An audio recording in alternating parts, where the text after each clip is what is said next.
I want to talk about the role of the Westminster Standards in the life and the ministry of the PCA. Now, that should go without saying that the standards have a pretty integral role in the PCA. It's actually one of the reasons that I really love the PCA, and I think all of us who are a part of the PCA appreciate its confessional heritage, being part of the Reformed and Presbyterian tradition. Without going into a lot of detail, I came from a different denomination several years ago, and in many reasons, I'm thankful for the denomination that I was a part of. I came to Christ there. There's still lots of good people, lots of good churches there. But I think it's probably an objective fact that the PCA takes their confessional heritage a little more seriously than some other denominations, and certainly I think than the one that I was coming from. And it was really one of the things that attracted me to the PCA, and I led our church, the church I was serving at the time, into the PCA.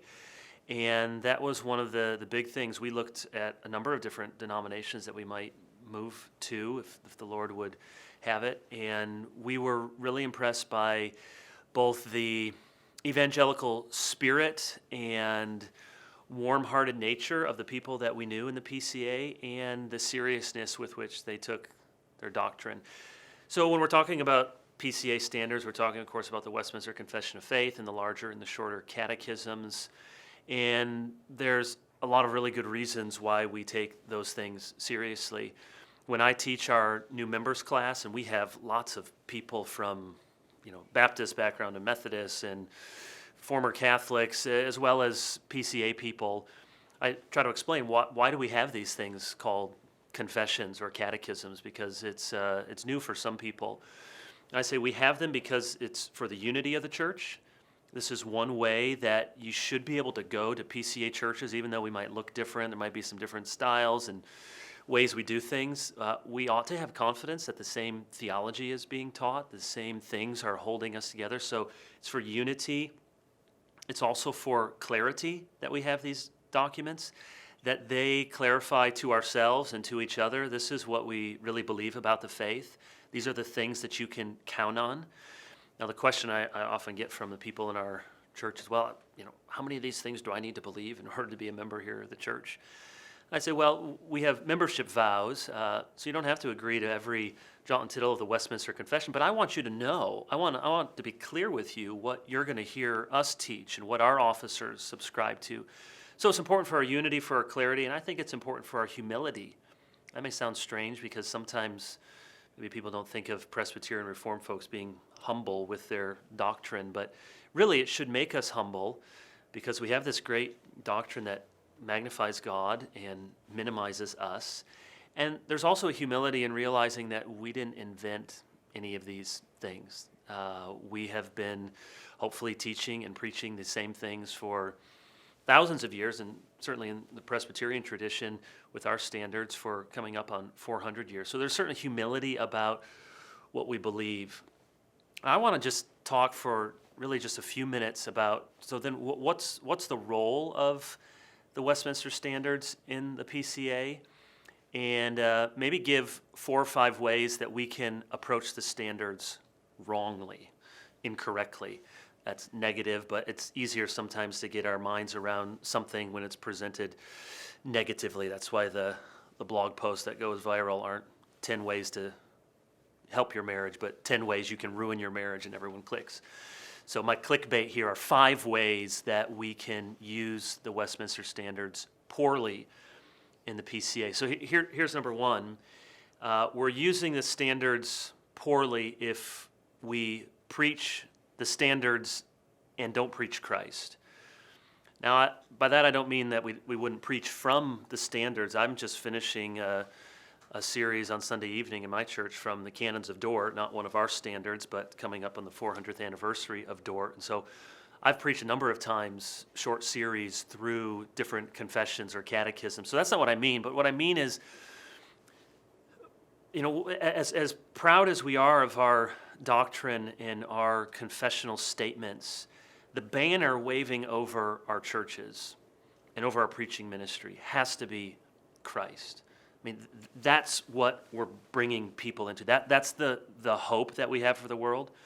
The hope we have for the world is not Presbyterianism, and I'm as true blue, Reformed, and Presbyterian as anyone. But the hope we have for the world is the gospel. It's Christ and Him crucified. And so I don't want to preach in such a way that puts, in bold letters, Presbyterian, come here for Presbyterianism. I want, come here if you're a sinner and you need to know Christ. Now, as we disciple you, and we're not going to hide it at all, and it's front and center when our new members come in, I teach through the confession of faith. But we want, as much as we love our confessional standards, we have to be preaching Christ. John Stott had a famous sermon, Christ is magnetic. That's true. Christ is the one, he says, will draw all men unto himself. He's the bronze serpent lifted high in the wilderness, that people may look on him and be saved. So we're doing this poorly if we say, first of all, you should come here because we're Reformed or we're Presbyterian. And you know what? That does attract some kind of people. And in my experience, it's often the wrong kind of people. So we want to preach Christ and Him crucified. Here's the second thing. It's related to that. We're handling our standards poorly if we know our Reformed confessions better than we know the Bible. I want to know the confessions, and I teach them, and I'm a professor at RTS in systematic theology, so I love systematic theology with all my heart. But we want to know the Bible even better, and we don't want it where we fall into the habit of, how you really want to make a good point at your church or presbytery or general assembly. The points that really carry the day are the BCO, the standards.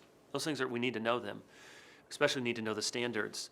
But we want people in our churches who know the Bible, who are experts, first of all, in the Bible, not first of all in our tradition or our history, but they're meditating on, they're memorizing, they love and are passionate about the Bible.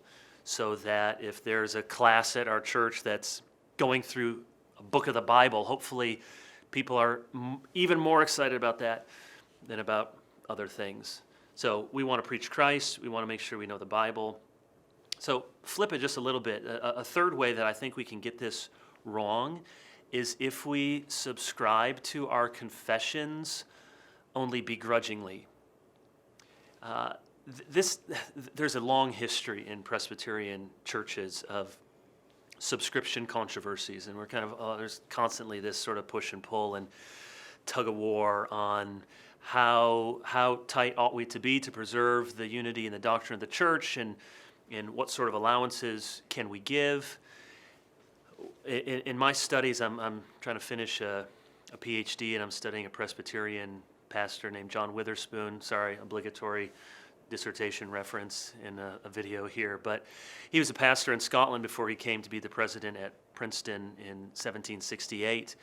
And so I'm studying 18th century Scotland, and you have this big question. What happened from the Church of Knox and even the beginning of the 18th century to the end of the long 18th century, when Scotland, yes, is still a Christian nation, yes, still Presbyterian, but something happened in this big box in this century where the faith there became very different, and a liberalizing tendency set in the Church of Scotland. And at least part of the answer to that was a very indifferent approach to confessional subscription. There were at the time the so-called Popular Party, which were the evangelical men, and then the moderates.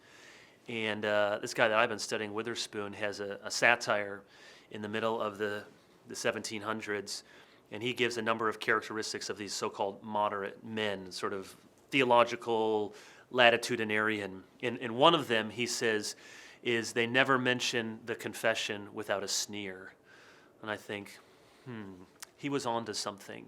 And so I would hope that in the PCA, that whenever we talk about the confessions, it's not with a sneer, it's not with sort of an eye roll, it's not with a just kind of clearing of the throat, Yes, yes, yes, we believe these things, but, and then let's get on to what really matters. This is what happened and what often happens.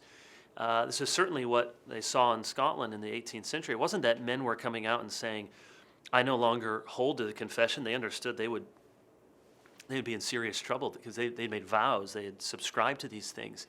But they began speaking less and less about the things in the confession, or speaking in greater and greater generalities. I think one of the signs of weakness in a church or a denomination is when we no longer have the patience for careful definition. We must be willing to be precise, and that's what our forebears did so well with the Westminster Standards and in the whole Reformed tradition. They're always saying, no, okay, what do you mean by that word? How do we understand that? We don't want to just stay at the level of generalities. Do we really agree here?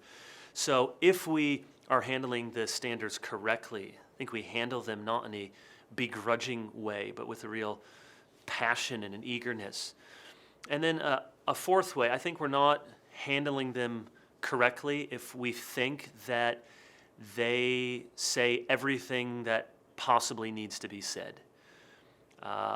We respect them, we follow them, we believe that they are imperfect human documents, but the summary of biblical truth is there. And yet we don't want to act as if the last issue that the church would have to wrestle with was settled in 1646 or 1647.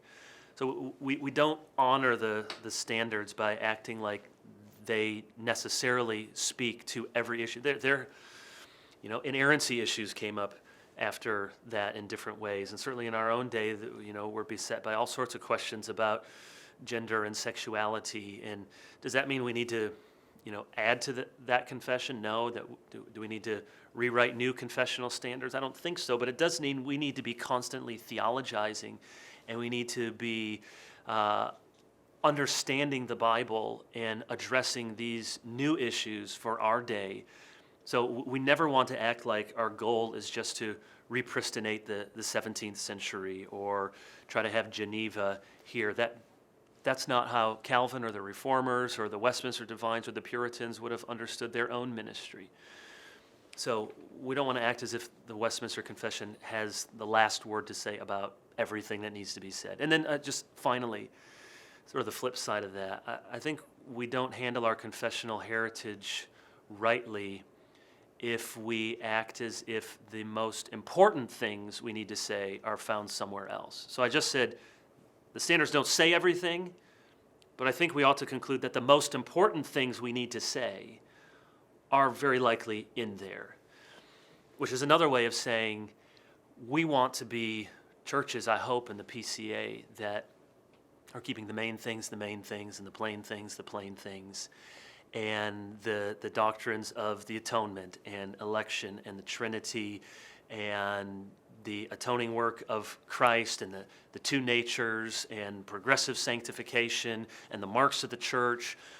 I hope we never grow tired of these things or think that we need to find some newer, better way to do ministry, that these ordinary means won't work, or that preaching the same things that people have been preaching in Presbyterian churches for hundreds of years, that somehow this is stale or irrelevant. No, these are the things that form the very meat and the marrow of biblical truth. And one of the things I've always said about the churches I've had the privilege to serve is I so appreciate that they love the sermons that are closest to the gospel. They love the sermons that have to do with the most important things in the Scripture. Not that we don't sometimes have to talk about tertiary or peripheral topics, but I love it when I'm with God's people and the things that are nearest and dearest to the heart of God and most central in the Bible and in our own tradition are the things that get us most excited. So all of those great gospel truths and all of those great God-centered, God-shaped, big picture doctrines that we find in the standards hopefully will continue to be our bread and butter, and we preach them not ultimately because we're Presbyterians and they're part of our tradition, but because we find them in the Bible, and we believe that by believing them, by celebrating them, by championing them, our churches will be healthy, people will be saved, the gospel will go forward, and Christ will be glorified.